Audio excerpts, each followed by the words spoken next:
नीतीश कुमार शुरू से ही राजनीति में लोगों को चौंकाते आए हैं, लेकिन अपनी सियासत के आखिरी पड़ाव में उन्होंने बीजेपी से या फिर यूं कहें कि पीएम नरेंद्र मोदी से सीधे भिड़ने का जो रिस्क लिया है, उसका पहला दाव ही उल्टा पड़ता दिख रहा है। ऐसे समझिए कि तीसरा मोर्चा आज तक पॉलिटिकल मिराज ही साबित होता आया है, जो दिखता तो है लेकिन होता नहीं है। ऐसे में नीतीश ने तेलंगाना के सीएम के चंद्रशेखर राव को पटना आने का न्योता दिया है। केसीआर पटना पहुंचे भी, लेकिन वो न हुआ जिसकी नीतीश ने उम्मीद की थी। केसीआर ने जो फॉर्मूला नीतीश को सुझाया, उन्हें वो पसंद ही नहीं आया। केसीआर जब पटना पहुंचे तो उन्होंने अपना पहला प्रस्ताव यही रखा कि बीजेपी के खिलाफ गैर कांग्रेसी और गैर बीजेपी दलों को एक मंच पर लाया जाए। यूं समझिए कि केसीआर ने तीसरे मोर्चे की जबरदस्त पैरवी की। इसके कुछ ही दिन बाद रविवार को जेडीयू के केसी त्यागी ने जो बयान दिया, उसने नीतीश के इरादों को जाहिर कर दिया, लेकिन साथ ही ये भी बता दिया कि कैसे नीतीश का पहला दाव ही उल्टा पड़ गया है। दरअसल केसी त्यागी ने साफ तौर पे ये कह दिया है कि गैर कांग्रेसी और गैर लेफ्ट पार्टियों के बगैर बीजेपी को हराने का उद्देश्य अधूरा रह सकता है।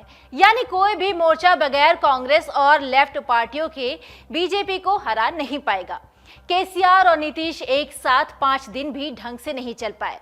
ऐसे में नीतीश का उत्तर से दक्षिण तक बीजेपी विरोधी पार्टियों को एक करने की मुहिम को शुरू में ही झटका लग गया है।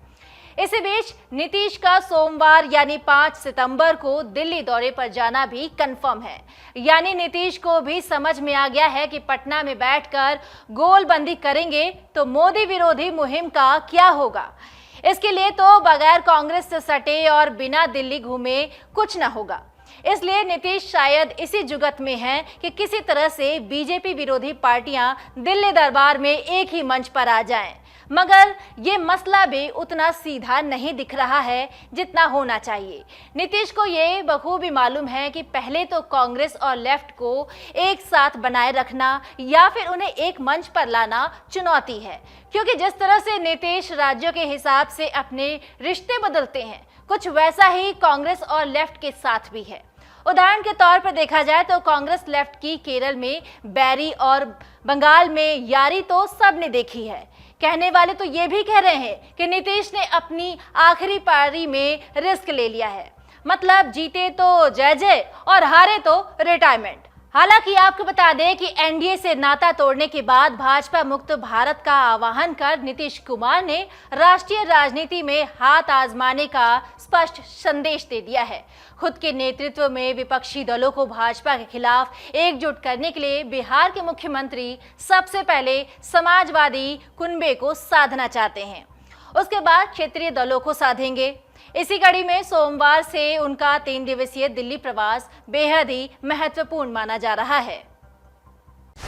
डाउनलोड करें अमर उजाला ऐप और पाएं खबरें लगातार।